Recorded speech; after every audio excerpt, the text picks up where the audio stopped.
In the difficult situation where I'm introducing myself, I said that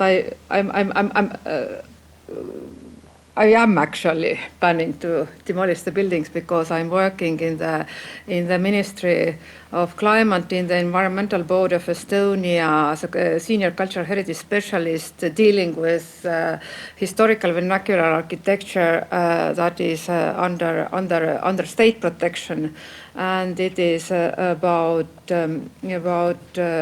more than 3,000 buildings, and yes, we are planning to demolish the historical buildings. Besides that, I'm in this same expert organization, ICOMOS heritage expert organization.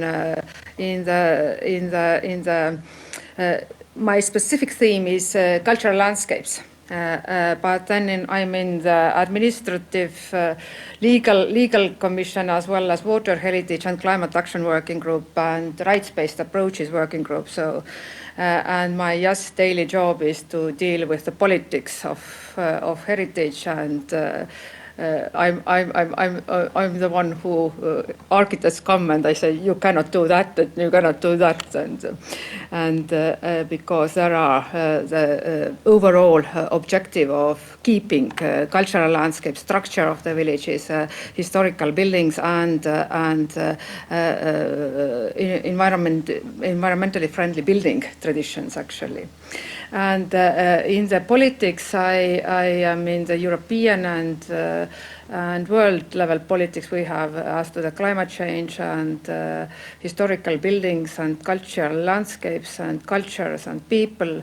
The basic thing is that actually, and there has been ICOMOS contribution to United Nations report on cultural rights and climate change that concern for the welfare of future generations is already explicitly environmental. It should be also cultural, because the same amount of extinction of cultures than of natures, of small languages, of the change of livelihoods is very serious all over the world, and exactly the solidarity and cultural rights and how to keep the identities of the people who are refugees, and taking account the climate change. We are all refugees in our own lands because the environment around us changes rapidly, and exactly that aspect is embedded in our material culture. And that is one of the major concerns when dealing with actually built heritage too. So we are just making the report on loss and damage, and again intangible aspects, identity aspects of the culture are there. And just in November, finally, UNESCO, all the states of the world approved the World Heritage and Climate Change Guidelines, when again it is very explicitly says that loss of livelihoods of communities living in and around the sites may also impact their livelihood, knowledge systems, and their capacity to maintain the site. In addition, local knowledge and wisdom and traditional practice represent different knowledge systems that are key source of information to inform mitigation and adaptation options needed to prepare communities for future climate risks. That is basically that those people who have always been in these harsh climate environments or harsh environment have accumulated that knowledge that is lost actually when you don't maintain these traditions anymore. That might actually help us a lot. And specific mention is such as those in polar and coastal regions. We know that this 1.5 climate change is as it is, but here it is not 1.5. It is predicted like 4 and 6 and so on. So it is much more rapid. And ICOMOS has been, actually ICOMOS experts have been in Europa, Nostra, European Cultural Heritage Green Paper, active participant, and it correlates the contribution of cultural heritage to all key areas of the European Green Deal, including green finance and just transition. And the basic thing that we are saying is that heritage conservation is the antithesis to the consumer society ethos of single-use disposability. It fights for the repair, use and reuse of existing buildings, landscapes, knowledge and resources, an ethic of stewardship that can be scaled out as both a pattern and an example to champion and guide models of circular economy. And here are some data that National Trust has pointed out, representative has pointed out in the European level, and that's it, that more than 90% of biodiversity loss and half of total GHG emissions come from resource extraction and processing of materials, fuels and food. So every existing building is a treasure that needs to be held. And then now we have a European Green Deal to save the world. And in correlation, Renovation Wave strategy has been put forward in October 2020. And its objective is to, quote, at least double the annual energy renovation rate of residential and non-residential buildings by 2030. And in 10 years, the buildings of Europe will look remarkably different. That means actually massive building. And that means actually massive resource extraction and massive transport. And the general question is, but what of the character and feel that makes Europe's landscape so attractive to inhabitants and visitors alike? If they are lost, then Europe will lose its distinctiveness, its Europeanness. That besides actually simple calculation, we lose ourselves and our cultural identities. So, Europa Nostra ICOMOS Green Paper puts forward that a large proportion of historic buildings is owned by private owners who need to invest out of their own pocket. And these buildings are often the backbone of rural communities, providing common goods such as food, but also affordable housing. And they are rarely single buildings, but are often form a part of valuable cultural landscape. And Renovation Wave commits to the Commission to develop by 2023 a roadmap for reducing whole life cycle carbon emissions in buildings. And life cycle analysis approaches used in Renovation Wave programs as well as green procurement initiative must allow for the possibility that repair and reuse of existing buildings and components may sometimes and even more often be the best option. And the European Union expert group has put forward the next policy paper, Strengthening Cultural Heritage Resilience for Climate Change, where Green Deal meets heritage. It is like last year, yeah. And there is written black and white too. I was part of all the European countries had representatives that are working hard on Norway too, and we came up with the same conclusion. That as a goal, all regulations must take into account that the preservation of existing buildings and in particular protected monuments which have the potential to be renovated and improved has a climate-friendly advantage, including the key aspects of grey energy. This enormous advantage, which is primarily based on the decades to centuries-long service life of historic and listed buildings, is often not known or not taken into consideration by the construction sector or policymakers, and it should be taken into account. So, and the importance is like put up like black and white in some sentences. The building and construction techniques and materials were produced to last for a long time. Buildings display the skills and knowledge of previous generations well suited to deal with climatic challenges. And built cultural heritage is the result of the best technical capacities that past generations were able to reach. And resilience is one of the main characteristics that define cultural heritage. And cultural heritage provides societies with a wealth of resources inherited from the past, curated in the present, and able to bestow its benefits upon future generations. Now we have just on 13th of September new amendments to directive of the European Parliament and the Council on energy efficiency. And it is like the big slogan, energy efficiency first. And as we know, by 2033, at least Class D should be reached in the case of buildings. Residential buildings included. But there are 2 points that show that in the case of historically valuable buildings, energy efficiency improvement should be tailored. And that normal-wise in European legislation we have exception to the historic buildings or listed monuments. But that exception doesn't give the money for improving energy efficiency because they are just exception from a general rule. But when you have tailored solutions to improve energy solutions for historic buildings, you can get actually some support from that Green Deal money too. That is like millions and millions, yeah. And there are 2 points. Member states should be able to apply less stringent requirements to some buildings, such as buildings with special architectural or historical merit.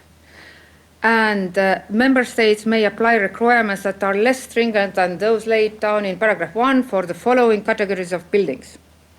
Buildings officially protected as part of designated environment or because of their special architectural or historical merit insofar as compliance with certain minimum energy performance requirements would alter their character or appearance unacceptably. So now we have first that states should say which are these buildings which have special architectural or historical merit to put to such special treatment. And secondly, which are these certain minimum energy performance requirements that are needed or that can be designed for those buildings to move on. So it was put in force. It is put in force in October, and as all Europe, ICOMOS has been working on that already, like since the beginning of this year, very actively.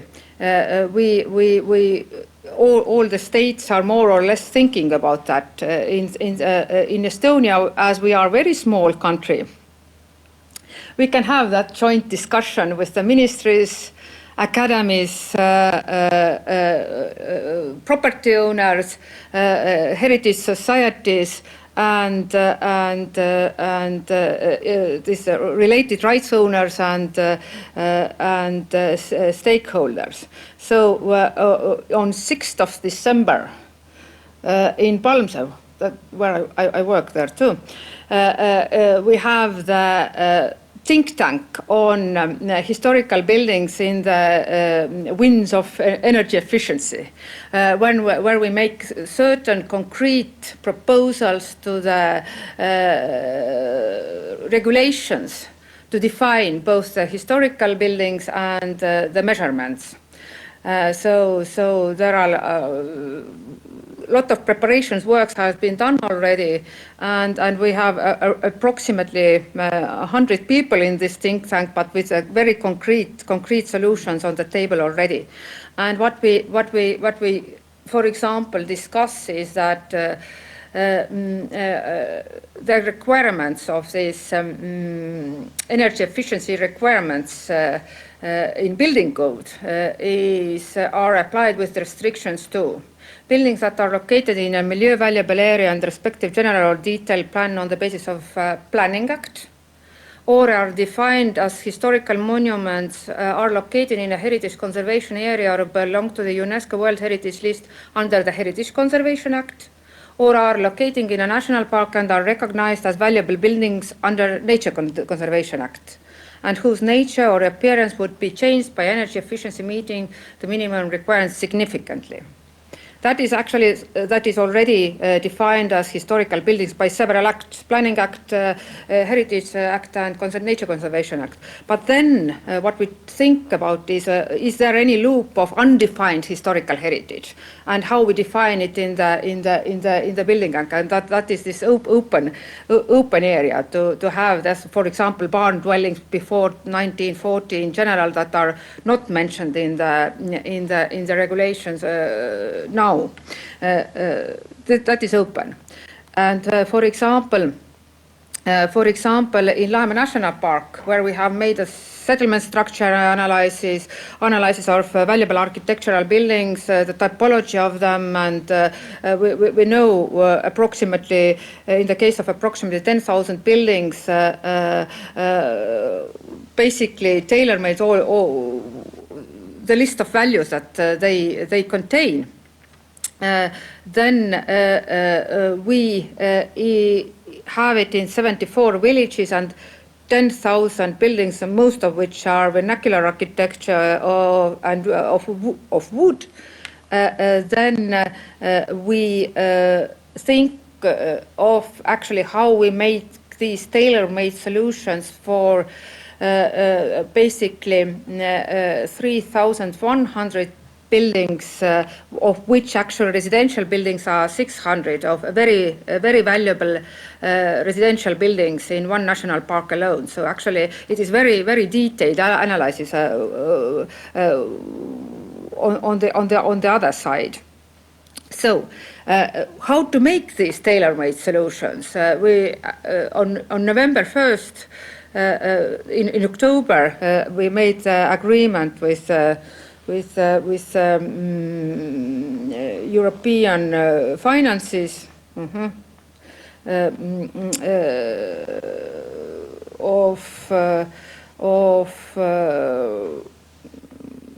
of Jesus.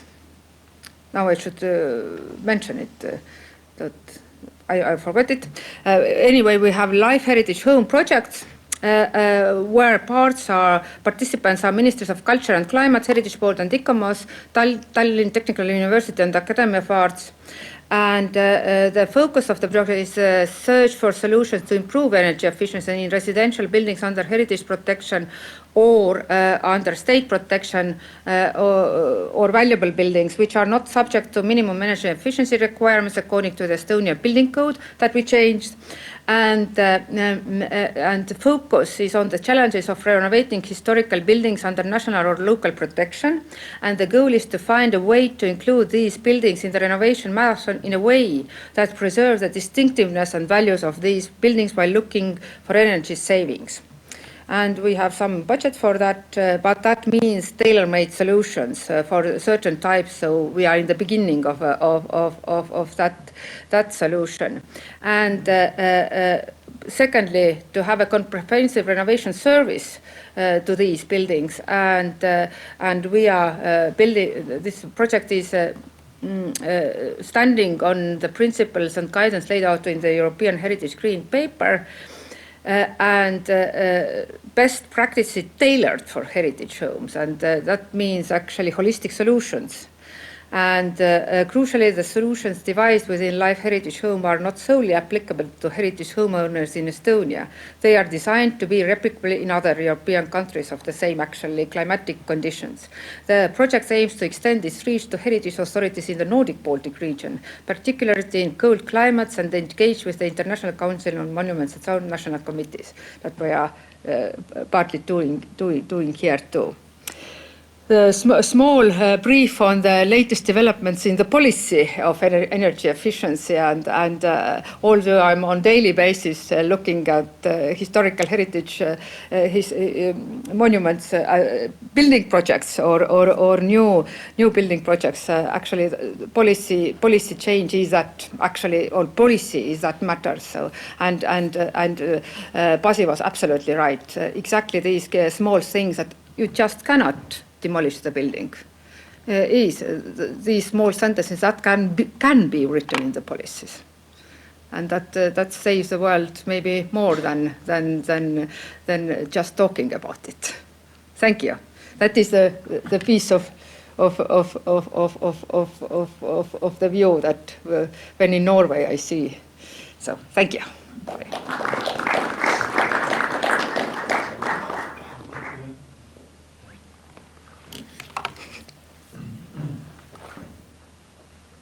Thank you so much, Arve. Very good overview, interesting overview. Questions? I have a question. How far are you in Norway with that? Are you thinking of that to tailor-made solutions, or you just replicate the Heritage Board's general recommendations? That was a question for Ola Fjellheim, I think.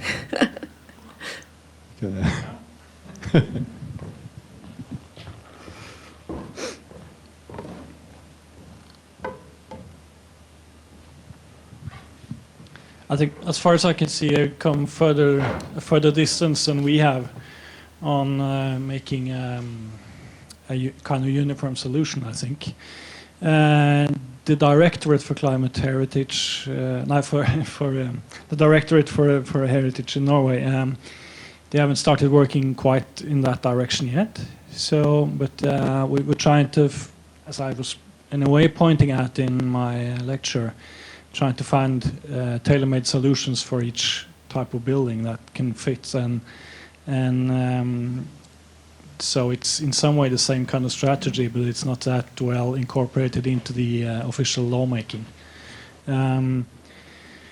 Right now, you were asking for this yesterday. We're also making a new heritage law in Norway, so there's a group working on that right now. I'm in that group. We're planning to make a new suggestion for a new law in a year's time. So something like this will be implemented in that, I hope. Yeah. Because that's about what I can say, I think. Because general conditions don't apply because they are all unique in the way and typology. That's why I was so interested in Pasi's presentation too, that to have typology and solutions made for that typology, but then there are variables as it comes to the context or concrete situation of that concrete building of the type anyway. So it's tricky, yeah. I think it's important to find a way of working and some principles on which way you are working. So, but it's not one solution for all the buildings. No, it's not.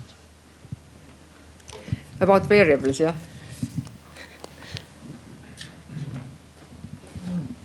Yeah, there was a big political push, not regarding heritage specifically, but there was a big political push at some 3 years ago. If you're making a significant change, you should have more requirements to the person doing the project, because this is a little bit of a problem. Is that a lot of these energy upgrades, they're made, you know, by people who haven't worked that much with energy upgrades. They just want to get the work done. And the question is, what if you're working in a environment that has a lot of, let's say, heritage value or nature value? We should have a differentiated law that says that those people working on those projects need to have more education, more different skills, and they should be documented and not just follow the normal, you know, tiltaksklasse, that the classes of the buildings. So if you're working in a place where you're doing the exact same thing everybody else did, fine, you just copy that one. But if it's a change or if it's a valuable area, then you should need more. So that got voted down, but there's still people working on it, sort of lobbying. But anyway, not 2 classes, but 1 class or upgrade also. So when it is like too much upgrade, it changes it completely. Yeah, the basic idea is that if the context is complex, somebody has to make an evaluation on that context and not apply generic rules. That's the basic. And if you're going to do the evaluation, you need to know how to do it.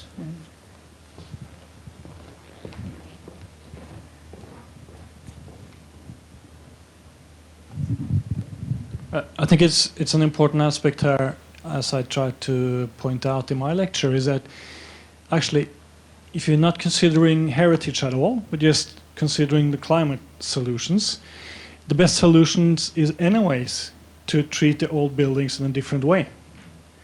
So you don't have to use heritage as an argument at all, I think.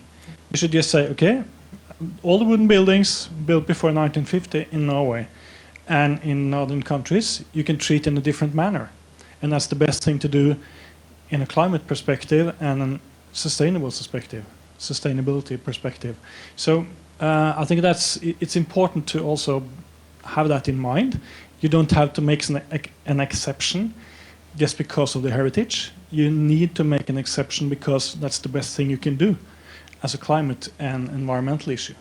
And I think that's important to state because it makes it a totally different ball game, and it's much easier to do that argumentation.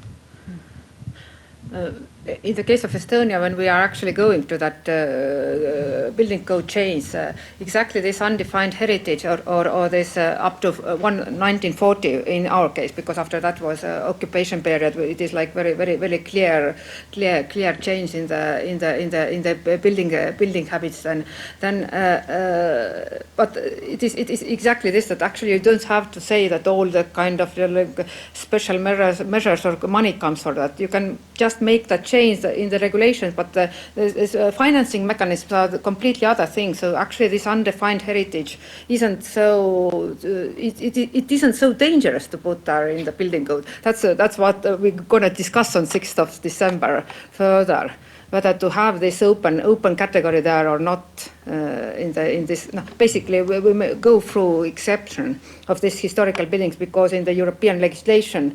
It is the vocabulary that saves these buildings. So yes, but yeah, whether we put that category in or not is hot at the moment in Estonia. Yeah.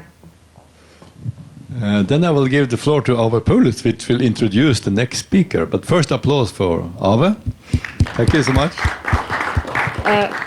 I'm very happy to say that when I say that no, you cannot demolish that building, or when it is a really bad state that there is no way that you must demolish that building, then we can as a state office we can say that if you demolish that building, all the historical parts of it should be recorded and shown where you have used it.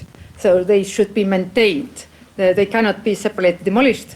And the leader of that network and the author of that idea that is now in the legislation. So actually both Heritage Board and Environmental Board do that in the case of valuable or milieu valuable buildings. Tarmo André Elvisto is the next speaker.